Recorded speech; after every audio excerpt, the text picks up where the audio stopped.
అందరికీ నమస్కారం.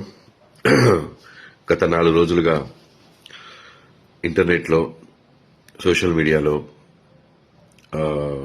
విపరీతంగా వైరల్ అవుతున్నటువంటి విషయం బాబు చంద్రహాస్ వాడిన బూతు పదాలు, దాని మీద విశ్లేషణలు, వారి వారి అభిప్రాయాలు, వాళ్ళు తిరిగి బూతులు తిట్టడాలు, ఇవన్నీ జరుగుతున్నాయి.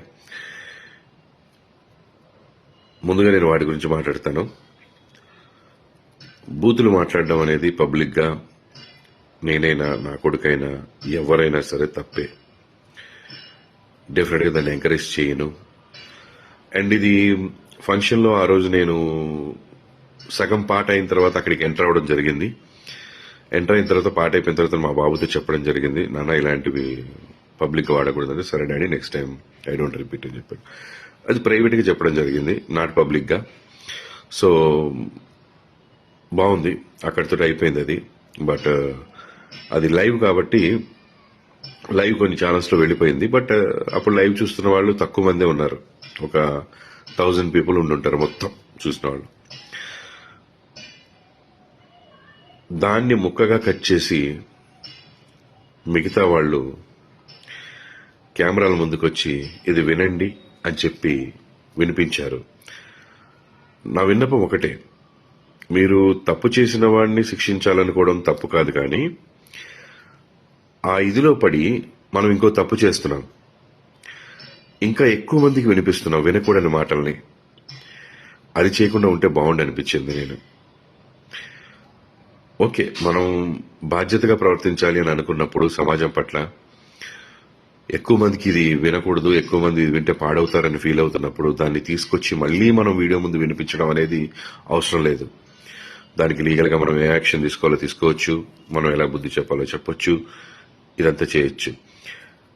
ఆ వీడియో చూపించి మాట్లాడడం ఒకటే కాదు, దాంట్లో 2-3 బూతులు ఉంటే మనం 20-30 బూతులు మాట్లాడుతున్నాం, 100 బూతులు మాట్లాడుతున్నాం. దయచేసి మేల్కోండి.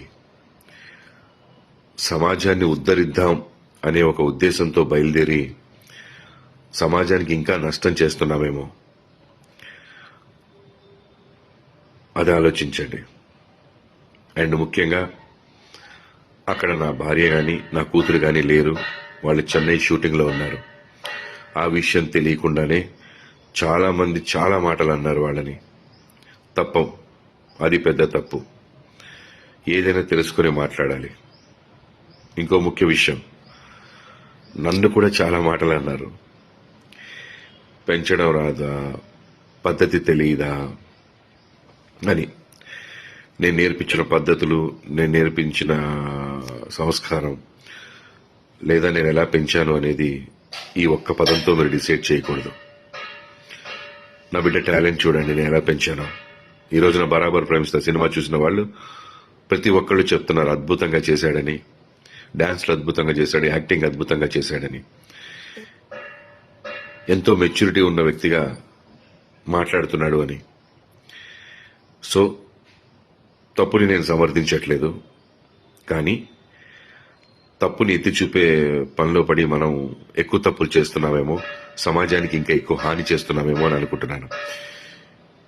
నేను ఒకటే చెప్పదలుచుకున్నాను, మా అబ్బాయి ప్రవర్తన ద్వారా కానీ మాటల ద్వారా కానీ ఎవరైనా ఇబ్బంది పడి ఉంటే వాళ్ళందరూ క్షమించమని అడుగుతున్నాను.